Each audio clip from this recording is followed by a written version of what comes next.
दोस्तों आज हम इस स्टोरी से आपको रूबरू करेंगे।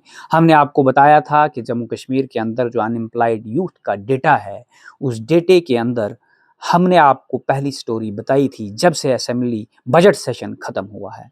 अब दूसरी स्टोरी इस तरह से है कि जो माइक मेरे हाथ में है, सोशल मीडिया, वेब पोर्टल या सोशल मीडिया के ऊपर जितने भी वेब पोर्टल्स काम कर रहे हैं वो रजिस्टर्ड है, अनरिकॉग्नाइज्ड हैं या जो भी जम्मू कश्मीर के अंदर काम कर रहे हैं, जिनसे हम वर्किंग जर्नलिस्ट कहते हैं, जो सोशल मीडिया के वर्किंग जर्नलिस्ट हैं और कुछ वो जर्नलिस्ट जो एग्रीगेटेड हैं या उनके न्यूज़पेपर बड़े-बड़े मीडिया हब हैं, जिनको यहाँ का इंफॉर्मेशन डिपार्टमेंट रिकॉग्नाइज्ड करता है, जिनको एडवर्टाइजमेंट मिलती है और किनको एडवर्टाइजमेंट नहीं मिलती है, ये सारे डिबेट असेंबली के अंदर एक तो तनवीर सादिक जो एनसी गवर्नमेंट के चीफ स्पोक्स पर्सन है, उन्होंने कहा कि हमने तीसरी आंख, कोई और आंख, इस तरह की जो नाम लिए हैं वो हम आपको बताएंगे कि इनको एडवर्टाइजमेंट मिलती है स्टेट टाइम्स, डेली एक्सेसल या और जितने भी अखबार हैं उनको नहीं मिलती है जम्मू कश्मीर की सरकार की तरफ से या इंफॉर्मेशन डिपार्टमेंट की तरफ से। इनके बारे में सोचना है, वहीं पे बातचीत करें। लेकिन जम्मू कश्मीर के अंदर जो मीडिया है, जिसको डेली बेसिस पे आप लोग देखते हैं, उस मीडिया को ना तो यहाँ की इंफॉर्मेशन डिपार्टमेंट रिकॉग्नाइज करती है और ना ही उसके लिए सेंट्रल गवर्नमेंट ने पार्लियामेंट में कोई ऐसा कानून पास किया है।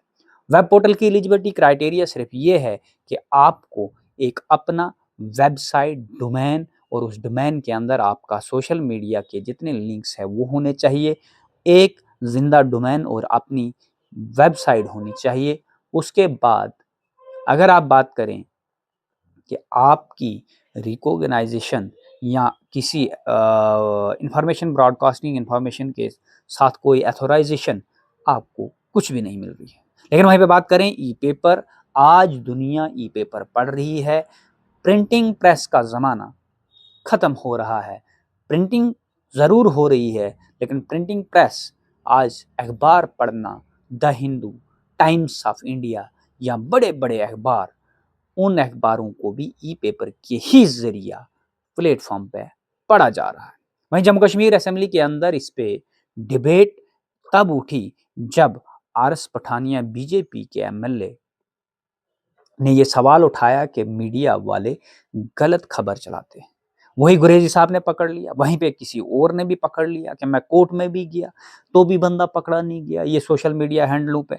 और उसकी ना इतू जी खड़े होके बोलने लगी कि ये सोशल मीडिया के हैंडलों से जहाँ से जाती है ये पॉलिटिकल लीडरों के अपने सोशल मीडिया हैंडल्स होते हैं। अब एक आपकी पर्सनल आईडी है, एक आपका प्रोफेशंस है, दोनों चीज़ें डिफरेंट है। अब इस पे डिबेट होने जा रही थी असेंबली के अंदर, लेकिन उससे पहले हम आपको बता दें कि आपको कानून की नॉलेज होना ज़रूरी है। आपको मास कम्युनिकेशन के अंदर अगर आपकी डिग्री नहीं है, बहुत सारे लोग डिग्रियां भी पूछना शुरू कर देते हैं। अगर आपकी मास कम्युनिकेशन के या जर्नलिज्म की डिग्री आपके पास नहीं है, आप जर्नलिज्म कर सकते हैं।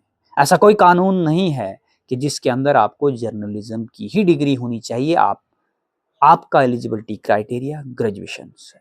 आपके पास अगर ग्रेजुएशन का सर्टिफिकेट है तो आप जर्नलिज्म कर सकते हैं। और अगर बात वेब पोर्टल की करें तो वेब पोर्टल एक स्मॉल एंटरप्रेन्योर्स यानी माइक्रो एंटरप्रेन्योरशिप के अंदर आता है। अगर आपका बहुत बड़ा कोई हब है, जब आपका टीवी चैनल आ गया, जब आपके पास गुलिस्तान की तरह बहुत बड़ा हब आ गया, तो तब एग्रीडेशन मिलेगी। ये बहुत गलत चीज़ है। जम्मू कश्मीर के अंदर जितने भी वेब पोर्टल हैं ये हज़ारों में हैं, लेकिन किसी एक सिंगल वेब पोर्टल को भी ब्रॉडकास्टिंग एंड इंफॉर्मेशन डिपार्टमेंट एक्रीडेशंस नहीं देता है। वो इसलिए नहीं देता है, आपको तभी एक्रीडेशन मिलेगी जब आपके पास प्रिंटिंग प्रेस होगा। ये क्राइटेरिया बहुत गलत क्राइटेरिया है, क्योंकि आज डिजिटल टेक्नोलॉजी के ज़माने के अंदर इनकी एक स्टेट गवर्नमेंट इस पे अपना कानून बना सकती है, लेकिन कानून इस तरह से ना बनाए जो स्टेट के अंदर काम कर रहे हैं उनके ऊपर कानून बना सकती है। लेकिन अगर ये कोई वायलेशन करते हैं, उसके लिए ऑलरेडी कानून सीआरपीसी जो बना है वो कन्वर्ट बीएनएसएस में हुआ है या आईपीसी बना है, किसी भी धारा के तहत अगर ये कोई वायलेशन करते हैं तो court criminal procedure of court है, ये एफआईआर के लायबल होते हैं। लेकिन जम्मू कश्मीर की सरकार को इन सारे वेब पोर्टलों को रिकॉग्नाइज्ड करके, अगर उनकी एक्टिव वेबसाइट है, इनका भी एक फ्रेमवर्क तैयार करना चाहिए और एक एलिजिबल आदमी चलाने के लिए उसके पास स्टेट गवर्नमेंट की तरफ से भी एक परमिशन होनी चाहिए, ताकि अगर वो कहीं पे भी जाए, किसी भी ऑफिस के अंदर जाए, वो परमिशन बताए। कंसर्न डिप्टी कमिश्नर उस परमिशन और डायरेक्टर की ऑफिस से ये परमिशन उस व्यक्ति को होनी चाहिए कि वो काम करे, और उसके बाद उसको कोई भी किसी भी किस्म का प्रेशर नहीं होना चाहिए। बाद में कोई भी व्यक्ति उठ के कहेगा ये फेक जर्नलिज्म कर रहा है, ये फेक आदमी है, क्योंकि ऐसा कोई एक्ट आईटी एक्ट के अलावा है ही नहीं। और आईटी एक्ट कहता है कि आपको सेल्फ रेगुलेटरी बॉडी से मेंबरशिप होनी चाहिए और आपका एक्टिव डोमेन होना चाहिए, और सोशल मीडिया की जितनी भी आपकी लिंक्स हैं वो उस डोमेन के अंदर होनी चाहिए, आपकी अपनी एक आइडेंटिटी होनी चाहिए, आप काम कर सकते हैं। आप देखते रहिए द स्ट्रांग सिग्नल। आगे असेंबली में क्या होता है आप तक ये अपडेट हम पहुंचाएंगे।